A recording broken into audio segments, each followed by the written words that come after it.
Digital India को बड़ा बनाने में भारत सरकार कई सालों से काम कर रही और अब जब इस पहल से तरक्की हो रही है तो इसकी चर्चा पूरी दुनिया में हो रही। यूएन भी भारत की इस पहल का दीवाना हो गया है। Lauding India's digital infrastructure, it's being lauded as one of the country's success stories. This praise comes. We believe that India has one of the most attractive digital economy opportunities in the world. The rural population is becoming online. The government has firm policies to empower digital India. United Nations के general assembly के president जिनका नाम है Dennis Francis, उन्होंने United Nations के अंदर interview देते हुए भारत की जमकर तारीफ कर दी है, डिजिटल इंडिया की जमकर तारीफ कर दी है, इनक्रेडिबल इंडिया का जिक्र किया है। बोला है कि भारत दुनिया में इस वक्त सबसे आगे जा रहा है। अगर हम डिजिटल की बात करें, अगर हम तरक्की की बात करें, टेक्नोलॉजी की बात करें, जिसको पूरी दुनिया में अडॉप्ट भी किया जाना चाहिए, प्रेज भी किया जाना चाहिए। वो हिंदू लोग हैं, हम तो उनकी कोई तारीफ नहीं करते। हिंदू लोग हैं तो क्या हुआ? यानी कि हम तो मुस्लिम है ना, हिंदू हैं, उनको क्या हुआ? ऐसी बात है, कुछ क्या हुआ? अब वो क्या कहते हैं, आटे में नमक तो बड़ी दूर की बात है, ये मिसाल भी हम नहीं दे सकते जनाब। अगर वो हिंदू है तो क्या हुआ? वो आज हमसे फिर भी आगे है। वो इसलिए आगे है ना, वो हर काम करते हैं। फिर हम काम करने के लिए, गलत काम करने के लिए कतराते हैं। उनकी औरतें सरेआम। United Nations General Assembly President Dennis Francis has hailed the historic milestone achieved by India. India's legacy of contributions serves as a guiding light, encompassing endeavors such as championing democracy. आपको कैसे पता? मुझे कोई क्यों नहीं ले लेता? आपको कैसे पता? मुझे कोई क्यों नहीं आगे कर देता? क्योंकि पाकिस्तानियों पे यकीन नहीं है ना। यकीन है ना, मैं कह रही हूँ ना। कितने 10 अरब ते कितने वो 600 अरब dollar. India chalked up 8.7% growth in the year to May, and the IMF predicts it will keep growing faster than any major economy this year. क्या हमने 7 एटम बम चलाए? उन्होंने 5 चलाए थे, हमने 7 चला दिए, तो एटम। एक तरफ इतना दौलत, इतना माल, और दूसरी तरफ पाकिस्तान को चलाने के लिए। आपसे बात की मुझे पता लगा, क्या कहेंगी? मैं नहीं अच्छा समझती हिंदुओं को। क्यों नहीं अच्छा समझ करके मोदी को कि वो हमारे इतना खिलाफ है। हाय हाय। इंडिया के साथ हमने मुकाबला तो हमारा बड़ा जबरदस्त है। कहाँ पकड़ा गया? एजेंट बंदा था यहाँ। अच्छा, कोई नाम? पाकिस्तान में नाम का नहीं। कुलभूषण यादव। वो नमाजें पढ़नी शुरू हो गया हिंदू से, उसको बाइज्जत बरी करके, उसको बाइज्जत उसके वहाँ तक छोड़ के आए हैं। आप बात कर रही हैं अभिनंदन के जनरल असेंबली के प्रेसिडेंट जिनका नाम है डेनिस फ्रांसिस, उन्होंने यूनाइटेड नेशंस के अंदर इंटरव्यू देते हुए भारत की जमकर तारीफ कर दी है, डिजिटल इंडिया की जमकर तारीफ कर दी है, इनक्रेडिबल इंडिया का जिक्र किया है। बोला है कि भारत दुनिया में इस वक्त सबसे आगे जा रहा है। अगर हम डिजिटल की बात करें, अगर हम तरक्की की बात करें, टेक्नोलॉजी की बात करें, जिसको पूरी दुनिया में अडॉप्ट भी किया जाना चाहिए, प्रेज भी किया जाना चाहिए। हम चाहते हैं कि भारत के साथ ताल्लुकात अच्छे हों, उनसे सीखा जाए, उनकी टेक्नोलॉजी को समझा जाए। इसी तरह से इनक्रेडिबल इंडिया की काफी ज्यादा तारीफ करते।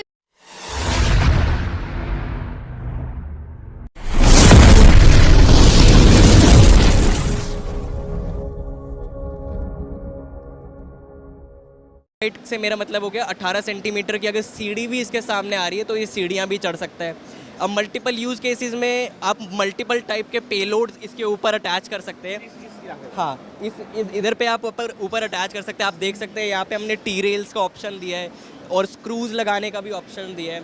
सो आपको अगर इसके ऊपर कोई भी कैमरा माउंट करना है, या फिर कोई भी RGB या कोई थर्मल कैमरा या कोई लाइडार या EO सिस्टम या कोई सेंसर माउंट करना है जो हैजार्डियस गैसेस या इन सब चीज़ों को सेंस करते हैं, तो आप वो भी इसके ऊपर लगा सकते हैं। क्या ये मुझे देख सकता है? हाँ, अगर उन्होंने भारत को यूनाइटेड नेशंस के आगे एक मिसाल के तौर पर पेश किया है, एक मिसाल बना दिया है। पाकिस्तान का जिक्र कहाँ हो रहा है? पाकिस्तान को किन अल्फाज में याद किया जा रहा है?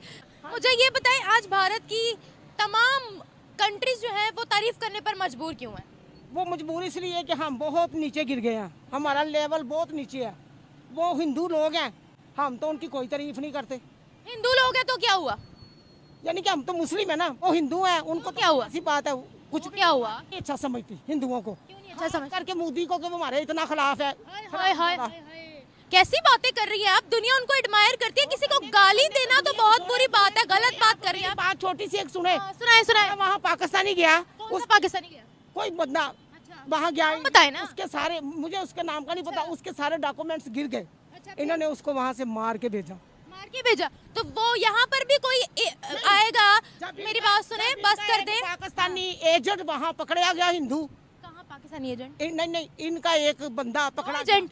नहीं, इनका एक एजेंट। कहाँ पकड़ा गया? एजेंट बंदा था यहाँ। अच्छा, कोई नाम? पाकिस्तान में नाम का नहीं मुझे। कुलभूषण यादव? वो नमाजें पढ़नी शुरू हो गया हिंदू से, उसको बाइज्जत बरी करके, उसको बाइज्जत उसके वहां तक छोड़ के आए हैं।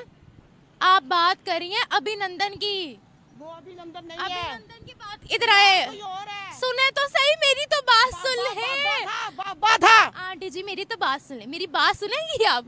मेरी बात सुनेंगी? यहाँ खड़ा कर दिया। मेरी बात सुन ले। किसी के हक में हूँ ही नहीं। मेरी तो बात सुन ले, आप नहीं है, मेरी बात सुन ले। हिंदू से इतनी नफरत क्यों है? चाइना के तो हम गुलाम हैं। मैं नहीं समझती। चाइना को क्या समझती हो? समझते कुछ भी नहीं समझती। कुछ नहीं समझते, चले शुक्र है आपने कहा चाइना भी आपकी नजर में कुछ नहीं है। ये बताएं, चीजें तो सारी आपके घर में नॉन मुस्लिम्स की इस्तेमाल हो रही होंगी। नहीं बेटा, मैं खाती नहीं। मोबाइल होगा? मैं मोबाइल है घर में? हाँ, तो वो भी नॉन मुस्लिम से बनाए हैं, तोड़े फिर उसको। बाइक है घर में? यार क्यों तोड़े, मैंने अपने पैसों से खरीदा है। बनाया तो उन्होंने ही है ना। फजूल आप इंटरव्यू ले रही है कि मुझे आप ये समझा। चले ये छोड़े, ये बताएं आज भारत आ गया या पाकिस्तान आ गया तरक्की में? नहीं, तरक्की में पाकिस्तान आगे नहीं है, भारत आगे। भारत कैसे आगे निकल गया फिर? अब ये बताएं। भारत को मैं आपको क्या बताऊं, अब आप इधर ही देख लें, इधर इतने बड़े अफसर, जजेस, ये वो, उनके घर में हिंदू औरतें उनकी मिसेज बनी हुई है। तो क्या हुआ? तो क्या पता कौन है यहाँ? मुझे ये बताएं, इतनी नॉन मुस्लिम से नफरत ना करें, हर चीज हम उनकी इस्तेमाल करते हैं, कर्जे उनसे लेते हैं। Sorry, I am sorry. आज इंडिया ने एक रिकॉर्ड बनाया है, उनका जो फॉरेक्स रिजर्व है 640 बिलियन डॉलर पर पहुंच गया है और दुनिया का चौथा बड़ा मुल्क बना है जिसके पास सबसे ज्यादा डॉलर मौजूद है। दूसरी जानिब पाकिस्तान की खबर ये है कि 7 बिलियन डॉलर हमारा फॉरेक्स रिजर्व है। अगर IMF से जल्द लोन ना मिला तो कंट्री के डिफॉल्ट होने के चांसेस जो है बढ़ जाएंगे। एक तरफ इतना दौलत, इतना माल और दूसरी तरफ पाकिस्तान को चलाने के लिए डॉलर मौजूद नहीं।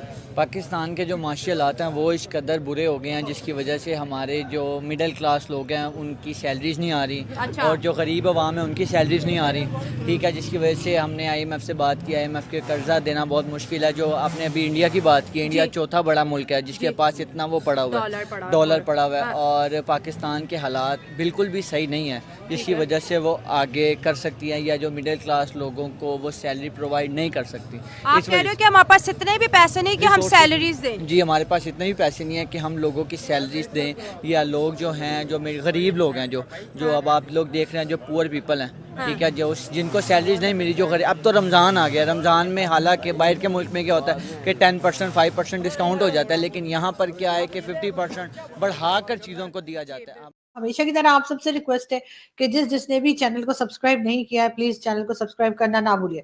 साथ साथ बेल आइकॉन को भी क्लिक कर देंगे तो हो सकता है कि आपको नोटिफिकेशन भी मिल जाए, इसलिए कि आजकल बहुत से लोगों को नोटिफिकेशन नहीं भी मिल रहा। तो जिनको नोटिफिकेशन नहीं आ रहे वो प्लीज हर कुछ घंटे के बाद आकर, जब भी टाइम मिले, जब भी आपके पास थोड़ा सा टाइम हो, तो आकर चैनल पे देख लिया करें कहीं कोई नई वीडियो तो नहीं आई। तो बिल्कुल इससे आपको पता लग जाएगा कि नई वीडियो आई है या नहीं आई है। लेकिन बहरहाल साथ साथ ये लाइक के बटन को भी क्लिक कर दें और जब ये सारे काम आप लोग कर लें तो उसके बाद वीडियो भी देखें।